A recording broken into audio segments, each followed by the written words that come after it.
सर्वव्यापक सर्वत्र कौशल्यावर्धन नंदन भगवान श्री सीताराम जी के युगल चरणों में कोटि कोटि प्रणिपात। प्रातःमणि परम पूज्य संत श्री हनुमान जी महाराज के पादारविंदों में कोटि कोटि प्रणिपात। करसूल देव महाराज की यशीमन कंपा से 9 दिवसीय पावन श्री रामचरितमानस राम कथा होने जा रही है। विश्वनाथ भोले बाबा की बड़ी यशीमन कंपा हमारे बीच में विराजमान परम वंदनीय बेटी स्वाति शुक्ला, आपके ही क्षेत्र की, आपके ही गांव की बड़ी सुंदर कथा श्री रामचरितमानस की दिव्यतम, और हमारे बगल में विराजमान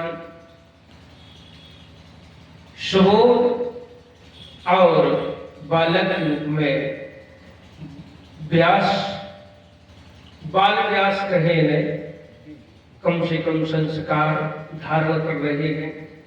आज के बच्चे कहाँ इतना समय अपनी संस्कृति और अपनी सभ्यता और संस्कारों में देने जा रहे हैं। इनके माता पिता, इनके बाबा की बड़ी कृपा है। ऐसे बाल व्यास हमारे विराजमान है और सनातन धर्म के लिए समर्पित सम्मानीय श्री दीपचंद्र जी गुप्ता, उनकी पत्नी, उनके बालक, उनकी समस्त परिवार के बंधुओं, पैसे वाले तो बहुत हैं, लेकिन कभी कभी सत्यनारायण की कथा भी नहीं हो पाती है। पूरी जीवन सोचते हैं कि कथा हो जाए, लेकिन इनके धन है। भले देखो, पैसे से सब कुछ नहीं होता है, लेकिन उनके अंदर भाव, इतना समय दीपावली के नजदीक कहां से लोगों को समय रखा है, विचार करो। लेकिन भगवान की बड़ी कृपा है। हम देखते हैं कि उन्होंने कहा महाराज अभी तो दीपावली का पूरे साल भर का सबसे अच्छा त्योहार है और इसमें तो बहुत ज्यादा बिजी रहते, कहाँ है। लेकिन ये भगवान की बड़ी असीम कृपा है। नगर से आए हुए समस्त हमारे श्रोता में अपनी भावमयी उपस्थिति दे रहे हैं। शीतकाल निर्मला के पच्चनों पे चलने वाली माता एवं बहनों, भारत वाटिका के खिले खिले पुष्पों के रूप में परिणत होने वाले भारतीय राष्ट्र के कर्णधार बालक एवं बालिकाएं और मंच का कुशल संचालन कर रहे हैं।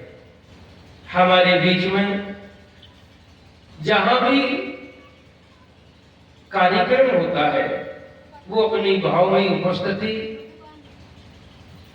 देते हैं और सुंदर मंच का संचालन करते हैं।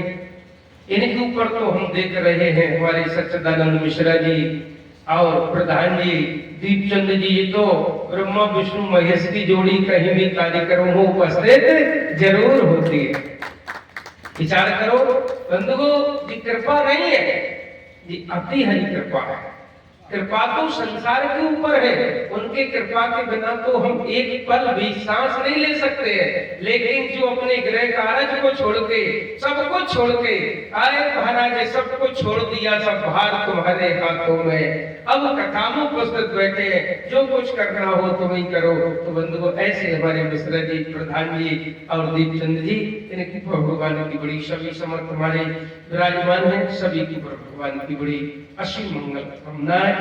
आओ, प्रथम दिवस है, प्रथम दिवस में हम आप लोग पहले वाणी पवित्र करें भगवान नाम से, उसके बाद भगवान की मंगल करें। और जहां तक आवाज पहुंच रही हो, क्योंकि लोग कहेंगे महाराज किसानी का काम और घर गृहस्थी का काम, और ब्रह्मी माताओं का ये व्रत है। करवा चौथ साल में आता है, तो करवा चौथ का भी व्रत है, माताएं व्रत करती हैं और हमारी माताएं विराजमान हैं। देखो, माताओं का एक प्रतीक चिन्ह है। क्या चिन्ह है? कि माताओं के स्वामी है, स्वामी है। पता कैसे लगता कि ये माता को स्वामी है? बोले इसलिए लगता है कि माता के माथा पे मुझे हमारी माताओं के मस्तक पर बिंदी लगी होगी और मांग में सिंदूर भरा होगा तो समझ लेना इनके भी कोई स्वामी, इनके स्वामी है, क्योंकि इनका मस्तक और इनका महाराज इनकी मांग बता रही है कि सुहागवती है वो इनके कोई स्वामी है और उन्हीं स्वामी के कारण आज करवा चौथ का व्रत है। लेकिन विचार करो, हम और आप लोग बैठे हैं, जब इनके स्वामी हो सकते हैं, इनके स्वामी हो सकते हैं कि बिंदी और मांग से ये पता लगता है कि ये स्वामी के बिना नहीं है, इनके स्वामी है। और हम और आप लोग इतने बैठे हैं, पूरे माथे पे एक भी बिंदी नहीं है, कम से कम स्वामी तो बना ही लो। ये स्वामी आप कहेंगे किसको? चाहे करसुलनाथ को बना ले, चाहे श्री राम को बना ले, चाहे महाराज हम कन्हैया को बना ले, कम से कम तिलक लगाओ और ये पता लगे कि हम भी हिंदू है।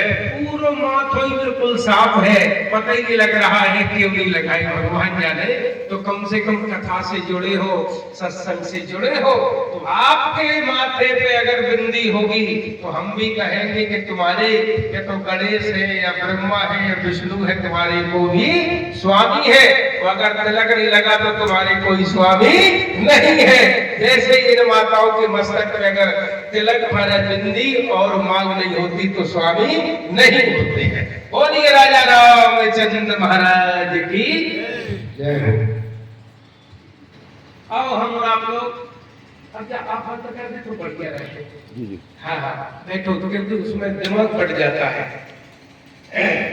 आओ हम और आप लोग दो बार भगवान का नाम बड़े मस्ती से और हस्ती को मिटाते हुए, और उसका नाम है हमारे भैया सच्चिदानंद जी। तो पता नहीं इनके ऊपर कितनी भगवान कैसी व्यवस्था कर रहे होंगे कि निरंतर कथई में रसपान कर रहे हैं पूरा। बोलिए राजा रामचंद्र महाराज की।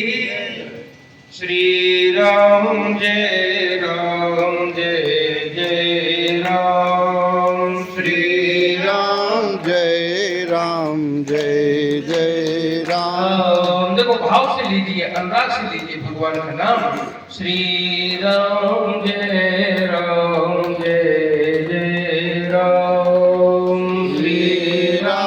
जय राम जय जय राम, श्री राम जय राम जय जय राम, श्री राम जय राम जय जय राम,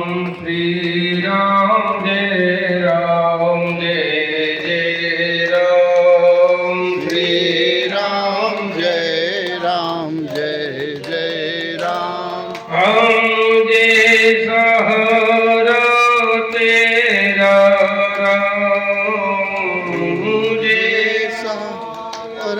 तेरा राम, अपनी शरण में ले लो राम, अपनी शरण में ले लो राम। श्री राम जय राम जय जय राम, श्री राम जय राम जय जय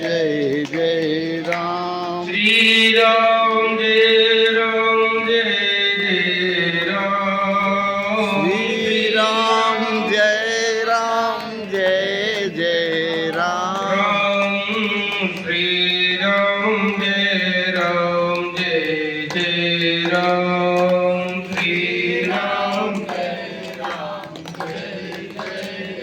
राम, श्री राम जय राम जय जय राम।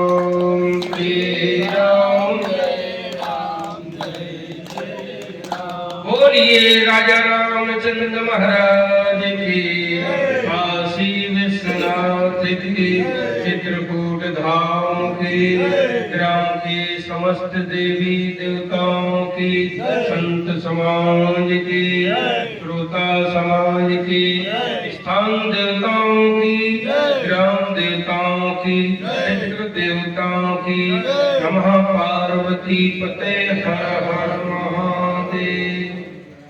मिलेंगे लोग पूछेंगे, क्या पूछेंगे? कैसा धंधा है, कैसा बिजनेस है, अच्छा कितने बाल बच्चे हैं? संसार में रह रहे तो संसार की बात स्वाभाविक है पूछना। मिलेंगे लोग पूछेंगे तेरा परिवार कितना है, मिलेंगे लोग पूछेंगे तेरा व्यापार कितना है, मिलेंगे लोग पूछेंगे तेरा व्यवहार कितना है, ओ मिलेंगे लोग पूछेंगे तेरा परिवार कितना है, मिलेंगे पर न पूछेंगे, मिलेंगे पर न पूछेंगे क्या कि प्रभु से प्यार कितना है, मिलेंगे पर न पूछेंगे कि प्रभु से प्यार कितना है। क्योंकि प्यार की बात नहीं पूछते। प्यार की एक शायद एक संत ने लिखा है, प्यार की बात जमाने से निराली देखी है, प्यार की प्यार से फल फूलती डाली देखी है, प्यार इंसान को महाराज, प्यार हैवान को इंसान बना देता है, वो प्यार पत्थर को भगवान बना देता है, प्यार पत्थर को भगवान बना देता है। क्योंकि महाराज जिस समय प्यार के कारण भगवान कहां निकले? पत्थर में से। श्रीमद् भागवत की कथा में सभी लोग जानते होंगे, जिस समय गदा लेके हिरण्यकश्यप आया, वो प्रहलाद से कहा, बोल तुम कहता है मेरा भगवान मेरा भगवान मेरा भगवान, कहाँ है तेरा भगवान? खम्भ में है? प्रहलाद बोले हाँ। सुन के नरी के हरि जागे, बेली बिदार भयो बिदराल भयो प्रहलादम के अनुरागे, ओ प्रीत प्रतीत बढ़ी तुलसी, सब तब से सब पाहन पूजन लागे।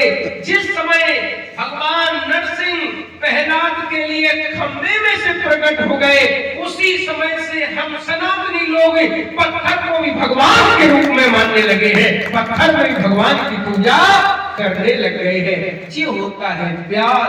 प्यार हम भगवान से करें तो ऐसी बात नहीं है कि भगवान हमारे आपके बीच में न आए। लेकिन तुलसीदास जी लिख रहे हैं, भोले मिलहे रघुपति, भोले मिलहे रघुपति, बिन अनुरागा, अरे बिन अनुरागा किए कोट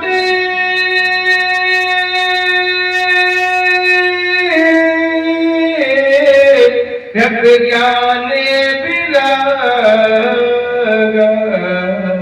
हरि मिलहे रघुपति बिन अनुरागा। जब तक हृदय में अनुराग नहीं होगा तब तक तो हमें भगवान की पूजा में हम कितना भी देखो, पूजा भी सीता जी कर रही है, वो पूजा हम भी करते हैं। सीता जी की पूजा में तो एक ही बार में मैया पार्वती ने वरदान दे दिया था। वो पूजा कैसे कर रही है? तुलसीदास जी लिख रहे हैं, आज सीता जी की पूजा कर रही है। कैसे करती है? अनुराग से। अरे पूजा की ने अधिक अनुराग, पूजा की ने अधिक अनुराग, किए कोट जप ज्ञान विरागा, पूजा की ने पूजा कर रही है। कैसे? अनुराग से कर रही है। वो जब अनुराग नहीं होता, जब तक प्रेम नहीं होता, तब तक परमात्मा कृपा करने वाले नहीं होते।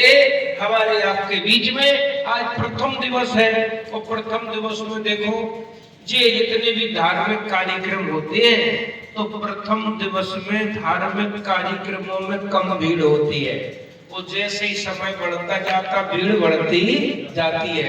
और नेताओं के तो एक दिन के कार्यक्रम होते हैं तो भीड़ बहुत ज्यादा प्रचार से हो जाती है, उल्टा होता है। नेता के एक दिन में भीड़ बढ़ती है और धार्मिक कार्यक्रमों में लास्ट तक भीड़ बढ़ती है। लेकिन भगवान की कृपा है। तुलसीदास जी लिख रहे बोले अति हरि कृपा जाए पे होई, अति हरि कृपा जाए पे होई, पाँव दे मार्ग सोई, पाँव दे मार्ग सोई। भगवान की जब जीवात्मा की प्रति हरि कृपा होती है, तभी जीवात्मा कथा क्षेत्र में प्रवेश करता है। देखो ये कथा श्रवण करना, हमारे भैया तो केवल अपना वीडियो चलाते हैं, कथा श्रवण नहीं करनी है, क्योंकि अगर व्यू बढ़ गए, सब्सक्राइब बढ़ गए तो घर नोट की मशीन तैयार हो जाएगी। गजब।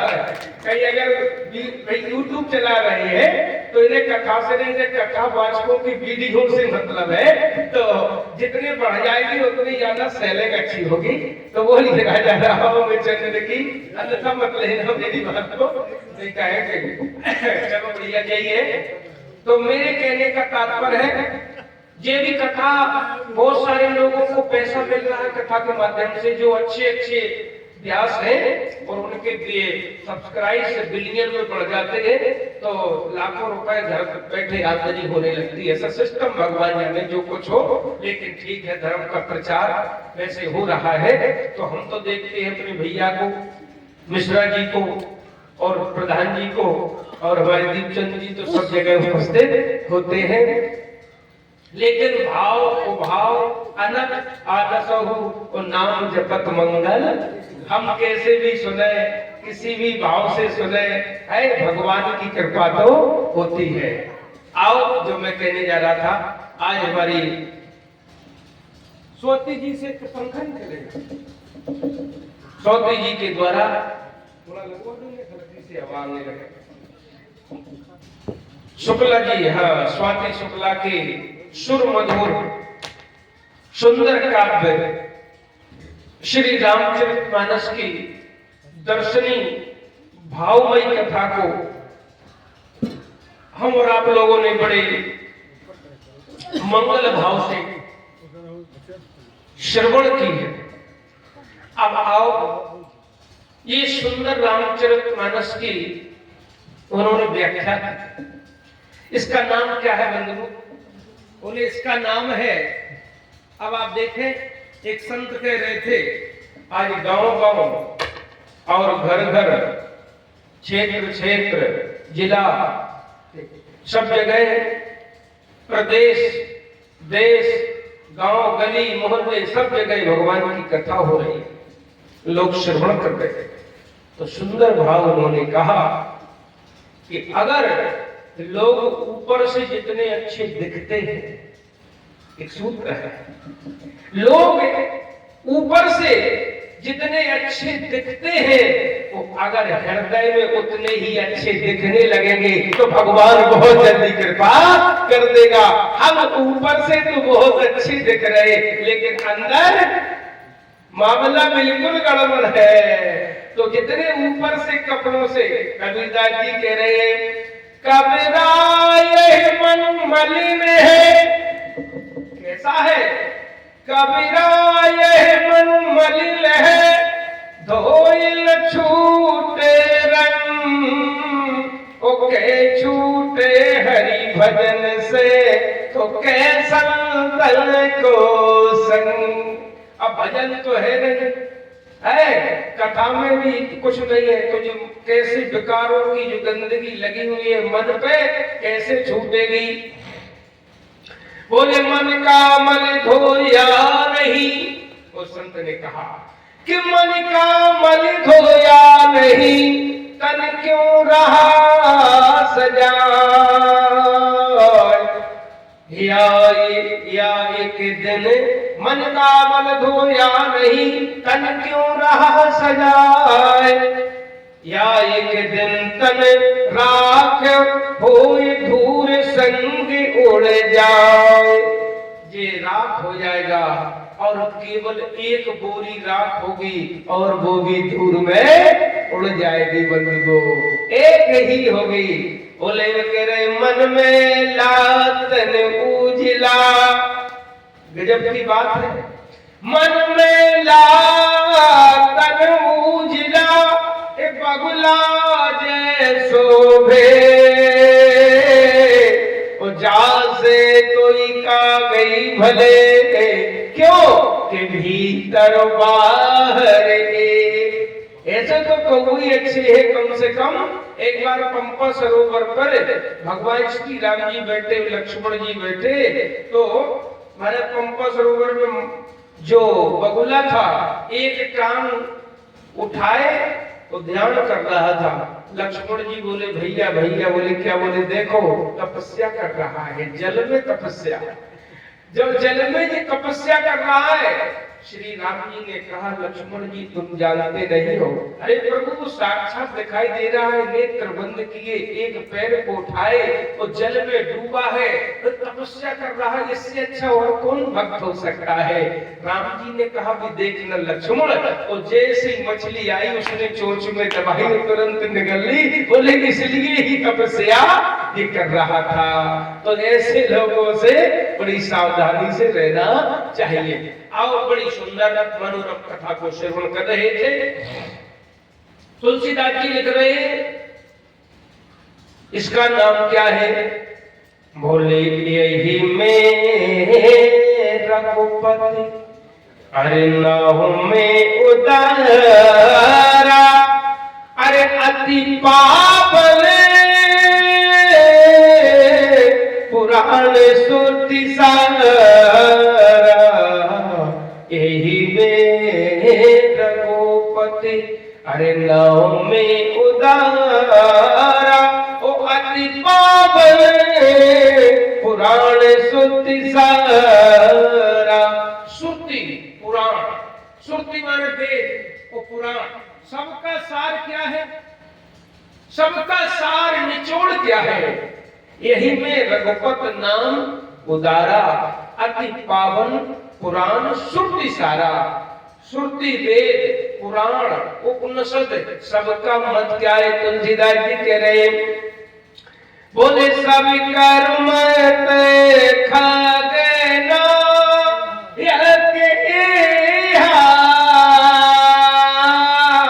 ओ करिए राम पदो पर करने, यही मेरा गोपत नाम। देखो सब कर्म ऐसा नहीं, सबका मत बहुत मुश्किल में है। सबका घर के मत एक नहीं होते हैं, लेकिन सारे संतों के, वेदों के, पुराणों के, गीता उपनिषद सबका मत क्या है? बोले महाराज सबकर मत खगनायक एहा। कागभूषण जी महाराज से कह रहे, कागभूषण जी गरुड़ जी से कह रहे, हे गरुड़ जी सबकर मत खगनायक एहा। बोले करिए राम पद पंकज नेहा। उससे भगवान के चरणों की भक्ति करो। अच्छा भक्ति मिलेगी कहाँ? दुकान पे, घर में, खेत पे, व्यापार में, कहाँ मिलेगी? बोले तुलसीदास जी कह रहे प्रथम भक्ति संतन कर संगा, दूसरी रति मामो कथा प्रसंगा, गुरुपद पंकज सेवा, तीसरी भक्ति अमर, चौथी भगति मम गुमन गुने, चौथी भगति मम मन गुने, करे कपटित जिगान। बंधुओं, चित्त कितना भी कोई हो, जब तक सत्संग नहीं करेगा उसके अंदर में भक्ति आने वाली नहीं है। संतों का संग नहीं करेगा, गुरु के चरणों में प्रेम नहीं होगा, बंधुओं संतोष नहीं होगा। ये नौदा भक्ति के महाराज उपदेश है, चरण है, उदाहरण है। लेकिन हम और आप लोगों को प्राय सब काम नहीं कर सकते हैं। तो जब मैं बताने जा रहा था, इसका नाम क्या है? बोले श्री रामचरित मानस। अच्छा, श्री रामचरित मानस है। और हम और आप लोग प्राय क्या कह देते हैं घर में? रामायण कहते हैं कि क्या रामायण हो रही है, रामायण हो रही है। लेकिन यथार्थ में रामायण नहीं है। रामायण श्री वाल्मीकि जी के द्वारा, वेदवाणी के द्वारा हस्तलिखित है, और जी श्री रामचरित मानस है। अब तुलसीदास जी को रामचरित मानस की क्या आवश्यकता पड़ गई? आप बड़े प्रबुद्ध श्रोता है, और एक एक श्रोता 50-50 श्रोता का महत्व रखते हैं। ऐसे वैसे श्रोता नहीं, हम भी देखते रहते हैं, भैया के फेसबुक से जुड़े हैं तो बड़े बड़े विद्वान आते हैं और सबकी कथा सुनते हैं। तो मेरे कहने का तात्पर्य है कि जब श्री रामचरितमानस को तुलसीदास जी को कलयुग में बनाने की आवश्यकता क्या पड़ गई? 550 वर्ष पूर्व में बनाया, जब राम जी के चरित्रों के लिए वाल्मीकि जी ने वाल्मीकि रामायण स्थापित की थी। तो ये रामचरितमानस क्यों बनाया? रामचरितमानस की आवश्यकता क्यों पड़ गई? जबकि विनय पत्रिका में लिखते हैं तुलसीदास जी कि वाल्मीकि महाराज तुलसी भय, जो वाल्मीकि जी थे वो कलयुग में तुलसीदास जी बन के आए। अब क्या आवश्यकता पड़ गई? लेकिन आप देखें,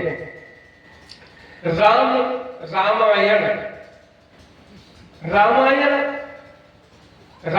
का मतलब होता है जैसे राम धन अयन। रामायण का मतलब है राम धन अयन। अच्छा, अयन कहते हैं घर को। वो घर जहां राम जी का होगा तो वो क्या कहे जाएगा? मंदिर। क्या कहा जाएगा? जहां राम जी बैठे हैं वहां क्या कहेंगे अगर आप लोग? मंदिर। तो ये रामचरितमानस और रामायण, रामायण क्या है? बोले रामायण श्री राम जी का घर है। रामायण राम धन अयन मतलब राम जी का घर, घर का मतलब मंदिर। अब बताइए, आप मंदिर में हम और आप लोग भी जाते हैं, काशी विश्वनाथ है, कहीं भी जाओ, अयोध्या जाओ, बोले पुजारी ने कहा 8 बजे के पहले, 8:30 के पहले पट नहीं खुलेंगे, और उधर 12 बजे के बाद पट बंद हो जाएंगे। अच्छा, उसके बाद बोले 4 बजे खुलेंगे, 8 बजे रात के फिर बंद हो जाएंगे। अब विचार करो, राम जी के मंदिर में हम प्रवेश करेंगे तो पहले पवित्र होना, क्या होना पड़ेगा? राम जी के मंदिर में प्रवेश करेंगे तो पवित्र होके जाया जाएगा, पवित्र होना पड़ेगा। और दूसरा, पवित्र होंगे फिर समय की बाध्यता। अच्छा, फिर दर्शन मिले न मिले विचार कर लेना। लेकिन तुलसीदास जी ने कहा ये राम जी का मंदिर है, उसमें समय की बाध्यता। आपने स्नान किया, पवित्र किया कि नहीं किया, लेकिन हम समाज में ऐसी रामचरितमानस बना रहे हैं। बोले क्यों? बोले इसमें न समय की बाध्यता है, आप कभी भी चले जाओ, कितने भी समय चले जाओ, बोले कभी भी स्नान कर सकते हो। बताओ ईमानदारी से, आपको गंगा जी कहती है चाहे रात के 2 बजे करो चाहे सुबह करो, कभी कहती है तुम क्यों आए हो? अच्छा, ये रामचरितमानस और रामायण में हम पवित्र होके आएंगे। और रामचरितमानस, बोले रामचरितमानस रूपी जो महाराज गंगा है उसमें हम पवित्र होने के लिए जाएंगे। इतना सा अंतर है। इसलिए तुलसीदास जी ने कहा कलयुग का जीव इतना ज्यादा पवित्र नहीं है, इसलिए उसको पवित्र होने के लिए ये घर घर में रामचरितमानस उन्होंने प्रकट कर दिया है। तुलसी लिख रहे श्री राम चरित्र और मानस। श्री राम चरित्र मानस, मानस माने मानसरोवर। अच्छा, मानस माने मानव। अच्छा, बीच में क्या है? बोले चरित्र। फिर क्या है? बोले श्री राम। अगर जीवन में श्री जीवात्मा श्री राम जी को प्राप्त करना चाहती है तो बीच में क्या है? बीच में क्या है? बोले बीच में चरित्र की सीढ़ी। बीच में चरित्र की सीढ़ी है। वो जब तक जीवन में आपका चरित्र बंधनी नहीं होगा तब तक भगवान की प्राप्ति नहीं कर सकते हो बंधुओं, तब तक नहीं कर सकते हो। इसलिए तुलसीदास जी ने बीच में क्या लिखा है? बोले महाराज श्री राम चरित मानस यही नामा, ओ सुनत श्रवण पायो विश्राम। श्री राम चरित मानस यही नामा। लेकिन एक देख लेना, मान सरोवर, सरोवर रामचरित मानस, एक रामचरित मानस रूपी तालाब है और एक मानसरोवर है। मानसरोवर है तो अंतर क्या है? मानसरोवर कहाँ है? चीन की तलहटी में, चीन में पहुंच गया है। पहले अपना ही भारत का था, अब चीन में पहुंच गया। तो अंतर क्या है इसमें? रामचरितमानस में और मानसरोवर रूपी तालाब में अंतर क्या है? वो संत कह रहे थे, अरे बोले मन का मले तन का मले धुलता है वहां। जब हम स्नान करने जाते हैं तो जानते हो, ईमानदारी से बताओ, स्नान करने से क्या होता है? स्नान करने से हमारा शरीर पवित्र होता है। ध्यान कर लेना, स्नान करने से शरीर पवित्र होता है, भोजन करने से आत्मा तृप्त होती है। लेकिन कभी देखा है? बोले क्या? बोले भजन करने से मन पवित्र होता है।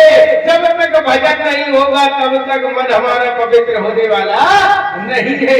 जैसे शरीर को भोजन जरूरी है, जैसे शरीर को स्नान पवित्र होने के लिए जरूरी है, ऐसे ही हमारे मन के लिए भजन भी जरूरी है। तो होता क्या है? जैसे शरीर को स्नान करते हैं तो पवित्र कहाँ होता? वो संत कह रहे, अरे मन मरल तन का मले। हम उस मानसरोवर में जाएंगे चीन के पास में, क्या होगा? स्नान करेंगे तो होगा क्या? बोले तन का मले धोबिता तो वहां, लेकिन मन का मले धोबिता तो यहाँ। अच्छा, और क्या होता है? बोले डूबत है, अगर वहां डूब जाएंगे तो क्या होगा? अरे डूबत है मर जाते वहां, लेकिन यहाँ डूब जाएंगे तो क्या होगा? बोले डूबत है मर जाते वहां, अरे डूबत है तर जाते यहाँ। रामचरितमानस रूपी तालाब में डुबकी लगाएंगे तो तरन तारा हो जाएगा। ये सुंदर रामचरितमानस के कितने घाट हैं सभी लोग जानते हैं। यही महाराज घाट मनोहर चार घाट है, और चार घाट में प्रथम घाट ज्ञान का घाट है और दूसरा घाट भक्ति का घाट है, तीसरा घाट कर्म का घाट है। ये वेद में आचार्य जी बैठे हैं हमारे सच्चिदानंद महाराज जी की गुरु, तो त्रिकांडम वेदम, त्रिकांड वेद में 3 कांड है, कर्म ज्ञान उपासना, और वेद में 1 लाख मंत्र है, 80,000 कर्म कांड के हैं, 16,000 ज्ञान कांड के हैं, कुछ 4,000 उपासना कांड है, 1 लाख। तो पहले ज्ञान 3 ही कांड थे, 3 ही महाराज, कर्म उपासना और महाराज कर्म उपासना ज्ञान, वेद में 3 कांड। लेकिन तुलसीदास जी ने सोचा कि कैसे काम होगा? बोले क्यों? ये कलयुग का जीव है, 1 घंटा बैठ नहीं सकता। अच्छा, उसके बाद इतने काम लगे हैं, उद्धार कैसे होगा? बोले न तो ज्ञानी बन सकता, न कर्मकांडी बन सकता है, अच्छा न उपासना कर सकता है, तो क्या करे? तो तुलसीदास जी ने, आप देखेंगे चौथा घाट, इस शरणागत का घाट तुलसीदास जी ने अपने आप प्रकट किया है। तो प्रथम घाट पर कौन कथा कह रहे हैं? बोले प्रथम घाट है ज्ञान का घाट, भगवान शंकर कथा कह रहे हैं और पार्वती मैया कथा सुन रही है। ये कौन सा घाट है? ज्ञान घाट है। ऊंचाई कितनी है? बोले ऊंचाई 8000 महाराज 887 मीटर की ऊंचाई पे कैलाश पर्वत स्थित है।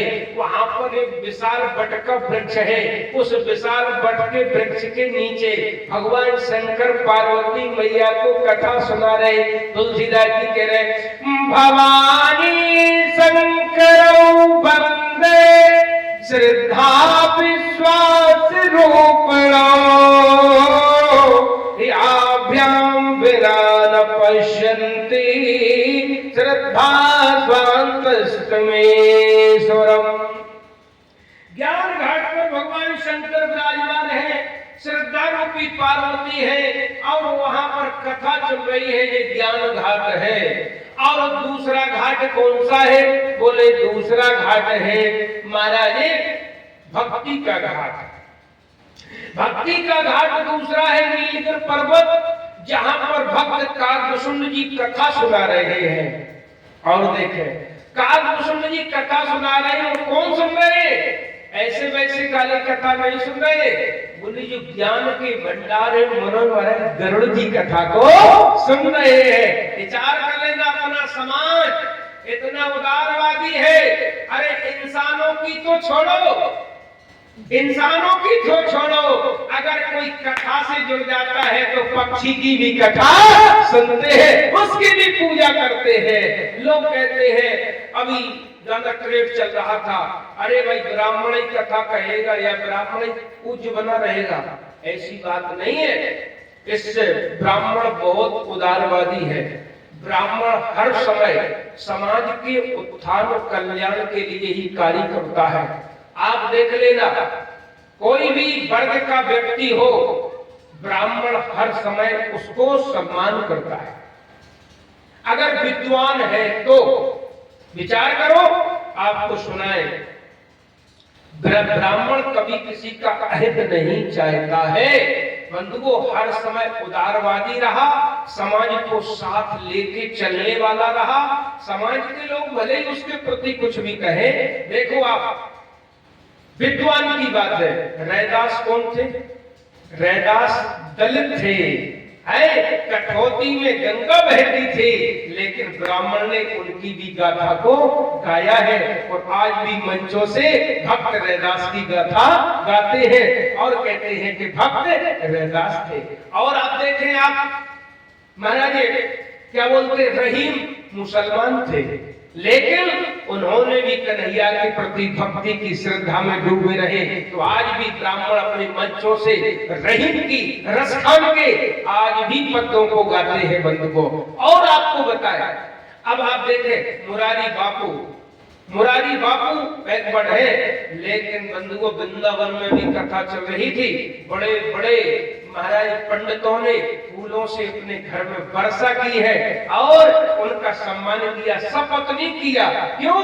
हर समय विद्वान की ही पूजा होती है। जो विद्वान होता है उसमें कोई जात बिरादरी नहीं होती है। बड़े बड़े वहां के पंडित गोसाई लोग हैं जो भागवत का महाराज कथा करते हैं, अपने घर ले गए गाड़ियों से मुरारी बापू के ऊपर वर्षा कर रहे हैं।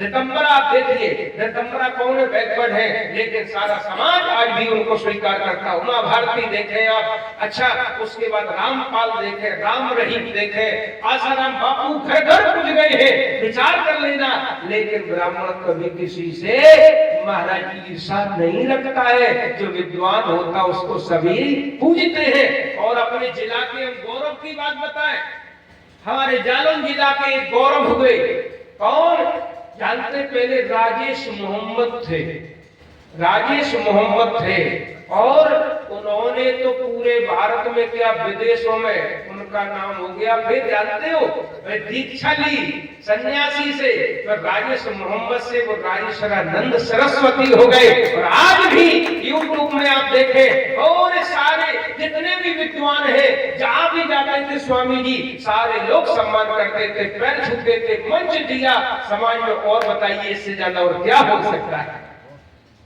कभी ब्राह्मण हर समय विद्वान की पूजा करता है, कभी से किसी से ईर्षा नहीं करता।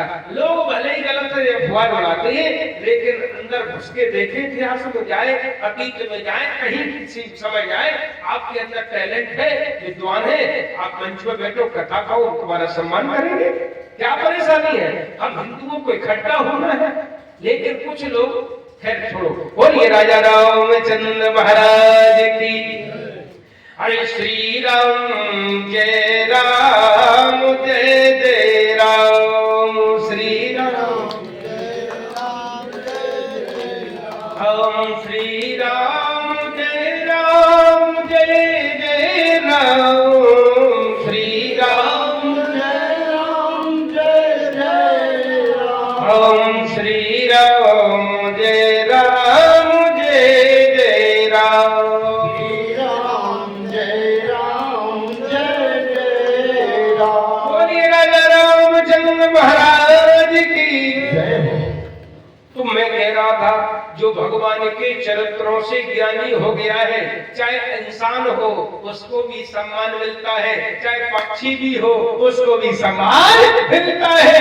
इंसान की छोड़ो, आज काकभूषण जी भगवान की कथा में रमण कर गए तो हम काकभूषण को भी सम्मान कर रहे हैं, पक्षी होने के बाद भी कर रहे हैं। बंधुओं, ये काकभूषण जी का कौन सा महाराज कौन सा घाट है? बोले कि भक्ति का घाट है। भगवान शंकर का ज्ञान का है, काकभूषण जी का भक्ति का है। लेकिन महाराज आप तो समीप में है, कहां पर? प्रयागराज के पावन तट महाराज तटस्थ पर, जहां गंगा यमुना सरस्वती का पावन संगम है, जी यहाँ पर याज्ञवल्क्य कथा कहते हैं। तो सुनने वाले कौन है? बोले जी भागीरथी के पावन तट पर, त्रिवेणी के पावन संगम पर, जहां पर याज्ञवल्क्य कथा कह रहे, वो भरद्वाज जी कथा को श्रवण कर रहे। ये कौन सा घाट है? ये कर्म का घाट है। और कर्म में जानते हो विधि की प्रधानता होती है। विधि का मतलब जैसे हमें कोई अपने घर में हमारा अनुष्ठान कराना है, तो कौन सा अनुष्ठान कराना, किसका पूजन पहले होगा, कैसे समापन होगा, क्या होगा, तो कर्म में विधि की प्रधानता होती है। तुलसीदास जी लिख रहे हैं, बोले भरद्वाज मुनि बसे है प्रयागा, जिन्हें राम पते अति अनुरागा, तापस समदम दयाल धाना, परमागत पद परम में सुजाना, भरद्वाजे आश्रम अति पावन। तुलसीदास जी लिखे कैसा है? परम रम्य मुनि बरो मनोभावन, भरद्वाज आश्रम अति पावन, परम रम्य मुनि बरो मनोभावन। बंधुओं कथा हो रही है, कैसा है? उसमें प्रवेश किया, परम रम्य मुनिवर मन भावन।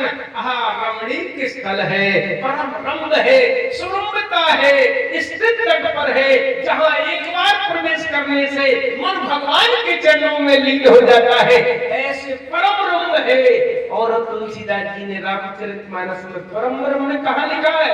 भरद्वाज तुलसीदास जी लिख रहे हैं, महाराज परम रम्य कि परम रम्य उत्तम ये धरनी, ओ महिमा अमित जाए नहीं बरनी, करियो यहाँ समुत्थापना, ओ मोरे हृदय परम कल्पना। परम रम्य उत्तम ये धरती कहाँ? आप गए होंगे बंधुओं, रामेश्वर की समुद्र के किनारे तटस्थ पर भगवान शंकर वहां विराजमान है।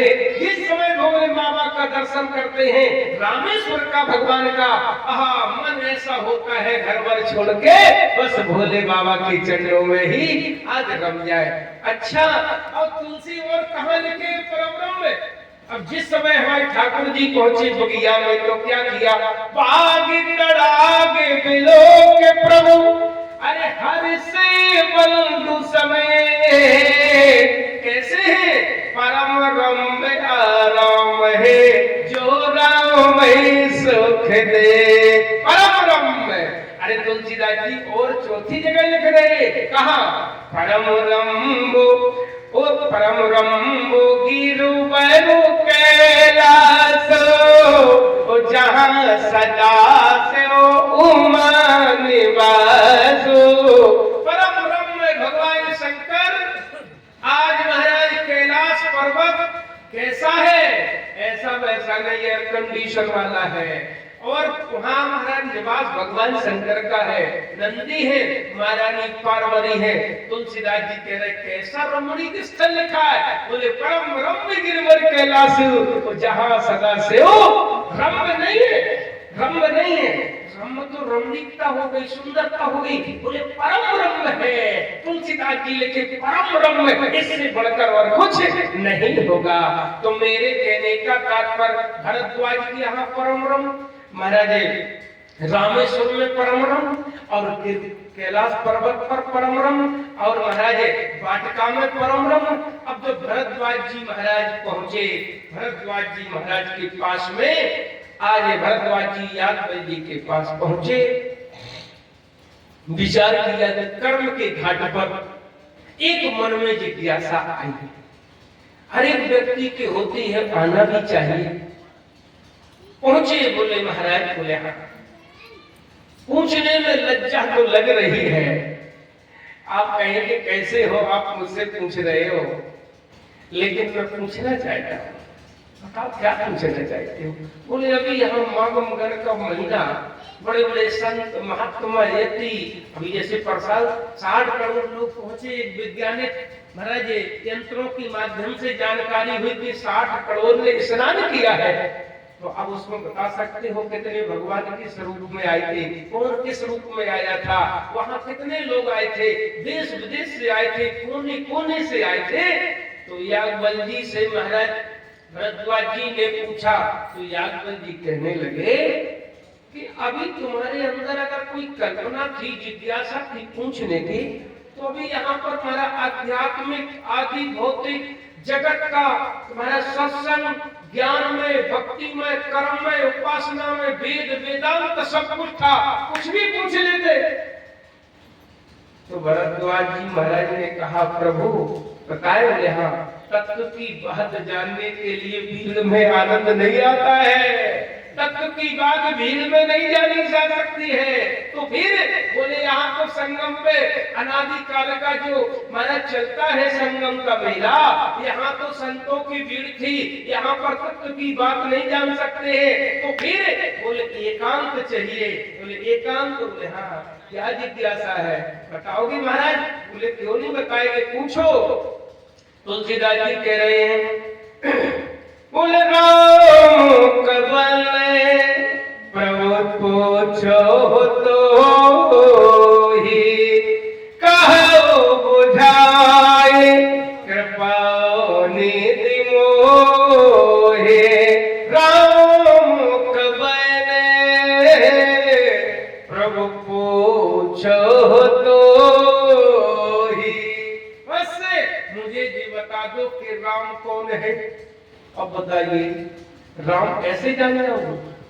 सुई जाने जह जनाई, तो जानत तुम्हें होए जाए, तुम्हारी कृपा तुम्हें, अरे तुम्हारी कृपा से सब कुछ हो सकता है। उसको ऐसे जान सकते हो कि राम कोई साधन है वस्तु की कोई जान जाए। उससे हम राम के बारे में याज्ञवल्क्य जी बोले भरद्वाज से हमें ये पता नहीं कि हम कौन है, हम राम के बारे में क्या जान रहे हैं। देखो राम चेतना है, राम समर्पण है, राम त्याग है, राम महाराज निष्ठा है, राम प्राण है। राम क्या नहीं है, राम में रकार है, अकार है, मकार है, राम में चंद्रमा है, सूर्य है, अग्नि है, राम में महाराज रजोगुण है, तमोगुण है, सतोगुण है। राम क्या समझते हो? राम कोई ऐसी वस्तु है कि हम जान जाए? बोले महाराज राम के बारे में पूछना चाहते। तो यादव जी ने कहा एकाध राम को तुम जानते हो? बोले महाराज हाँ एक राम को तो जानते हैं। जानते? बोले हाँ। बोले बताइए कौन से राम को जानते हो? तो भरद्वाज जी कह रहे हैं, बोले एक राम अब देह से कुमारा ओ दिन कर चले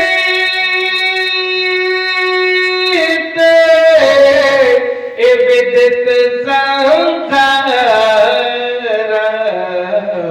अरे नारी रहे दुख लहो अपारा तो भयो रोसी।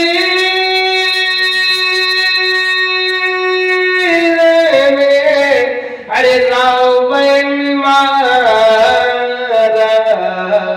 एक राम। केवल दो ही चौपाई में श्री रामचरितमानस को पूर्ण राम मिल गया। हम लोग गली गांव में भी कहते हैं, बोले कौन राम? अरे एक राम एक रावण नाम, एक छत्री एक बावन नाम। अच्छा उनने उनकी नारी चुराई, तनहर उनने उनकी नाश कराई। तनक बात को बातन्ना वो तुलसी ले गए पोथन्ना। ये भी राम बोलते हैं। अच्छा लेकिन तुलसीदास जी से पूछा आपके राम कौन है? तो तुलसीदास जी कहते हैं एक राम। ये अध्यात्म की बात आ रही है, कथानक नहीं है। हाँ बोले एक राम दशरथ घर डोले, एक राम घट घट में बोले। अच्छा हम आप लोग बोल रहे ये किसकी आत्मा है, किसका अंश है, ये जी किसकी शक्ति है? ईमानदारी से बताओ। चित्त जल पावक गगन समीरा पंच रचित अति अदम। ये पांच तत्वों से बना हुआ और पांच तत्वों से प्राण वायु निकल के पांच तत्व अपने अपने में विलीन हो जाएंगे। तो बताओ ये मृतक पड़ा रह जाएगा है?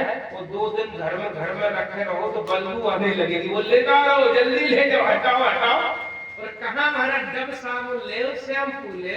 अरे महाराज जाने कितने कितने प्रकार के सुंदर बनने के लिए सजने के लिए, लेकिन ये चाव ऐसी है कि बहुत जल्दी निकालो। अरे वो पुलिस वाले आते हैं, वो नाक बंद करके पटको इनको जल्दी। कहाँ प्रेम था वो बंधु को, कहाँ इसको पटको। और कोरोना काल में देख लिया होगा बंधुओं, कोरोना काल में सही परीक्षा की है। हमने देखी घटना कि बंधुओं घर के अलग परिवार के अलग कौन मरे और वो आदमी तख्त पे लेटा और उसके बाद अब कहाँ ले जाए? तो जेसीबी से आया, जेसीबी वाले ने उसको अपने उसमें सुपड़े में ऐसे रख के और फिलिया में पटक दिया। वो तो गंगा जी में पटकाया उनको, जाके जेसीबी से महाराज गाड़ दिया गया। जी स्थिति हुई है। अब बताइए आप, कितना हम आपको कहते हैं तुम्हारे बिना काम नहीं चलेगा, अरे तुम्हारे बिना परिवार नहीं चलेगा। अरे भाई पहले भी चल रहा था, आगे भी चलेगा और अभी भी चलेगा। केवल हम और आप लोगों को लगता है कि हम नहीं होंगे तो क्या होगा। और बताएं ये संसार के लोग हैं बहुत चालू हैं, चाहे हमारे साथ में हो चाहे आपके साथ में हो। ईमानदारी से बताओ, जिस दिन मर जाएंगे तो 13 दिन तक तो याद होगा, वो फोटो लग जाएगी। 13वीं होने के बाद फोटो बैठक में टंग जाएगी, देखते रहेंगे पिताजी है। 2-3 साल बाद बच्चे कहेंगे दीपावली की सफाई है, हटाओ हटाओ इनको। तो जैसे हटाई तो कहाँ रख दिया? अरे बोरी में डाल दो। बच्चे कहते हैं कि जी घर में जो खूंटी अच्छी नहीं लगती है, बढ़िया अच्छा नहीं लगा, हटाओ तो हटा दिया। बोले सामने देखना नहीं चाहिए, कोई पंडित जी बता देते पुरखों को सामने देखना नहीं चाहिए, सबने बोरी में डाल दी। अब बोरी में कब तक डली रहेगी फोटो? तो 2-3 साल बाद घूरे पे फेंक दी, दद्दा को नाम ही खत्म हो गया। ये है समाज का दर्शन बंधुओं। तो संत कह रहे मनो पचतई है, चाहे हम करें और चाहे आप करो, मनो पचतई है। अरे अवसर बीते हम कर धन धाम सम्हारे, अंत चले ओठरीते। सुख बनितारी, सुख माने लड़का, बनिता माने स्त्री, सुख बनितारी जान स्वारत रत, अरे नेह न कर नहीं दे, अतो तो कहेंगे पावर तू न तजे अवही दे। घर के कहेंगे तब तो इतने बच्चे कर रहे, तुम कामी थे, पावर कहेंगे। लेकिन बंधुओं, लड़का कहेगा मेरे लिए क्या कर रहे, कुछ नहीं। पत्नी कहती मेरे लिए क्या, कुछ नहीं। तो मेरे कहने का संत कह रहे हैं कि अभी चेत जाओ, फिर जेत में बख्शने वाले नहीं है। इसे तुलसीदास जी करे, बोले स्वार्थ लागे, अरे भैया स्वार्थ लागे, अरे करे सब प्रीति, सुर नर मुनि सब कह रीति। हम तो अपने भैया को धन्य कहते हैं, भले ही इतना विस्तार नहीं है, पैसे ही से सब कुछ नहीं होता है जीवन में, लेकिन 8वीं वर्ष हो रही है। बंधुओं, बड़े बड़े लोगों को हमने देखा जिनके घरे महाराज सुबह गिनती होती है कि वहां 10-10, 15-15 महाराज कारखाने हैं, जॉब है, सब कुछ है, संपत्ति में लगे हैं, लेकिन महाराज फुर्सत नहीं है। लड़कों को जब दिसंबर में फुर्सत मिलेगी, अभी सारक चल रही कहीं, हम महाराज ओवर टाइम देखेंगे तब, लेकिन जीवन का ओवर टाइम पता है कब सीता राम हो जाए। लेकिन धन्य है इनके माता पिता, हमारे दीपचंद गुप्ता जी के, धन्य है इनके पुत्र के पत्नी भी उनका सहयोग धर्म में कर रही है, पुत्र भी उनका धर्म में सहयोग कर रहे हैं। बंधुओं, आज की पत्नी और पुत्र कहेंगे तुम्हें हर साल कथा की पड़ी, हमें घर की पड़ी, वो कहते नहीं, मेरे पास जो कुछ है, चाय गई, चिंता गई, मन न बेपरवाह, और जिन्हें कछु न चाहिए वो ही साहन साहे। बंधुओं, वही सबसे अच्छा साहन साहे, ये मन की कल्पनाएं किसी की कभी पूरी होने वाली नहीं है। हम बहुत सारे लोगों को देखते हैं, लेकिन बंधुओं, भगवान की कृपा नहीं होती तो तुम्हारा 1 रुपया लगने वाला नहीं है। तो आओ, जो मैं कहने जा रहे थे आपके बीच में, कहां कथा चल रही थी बताओ भैया, कहां चल रही थी हमारी?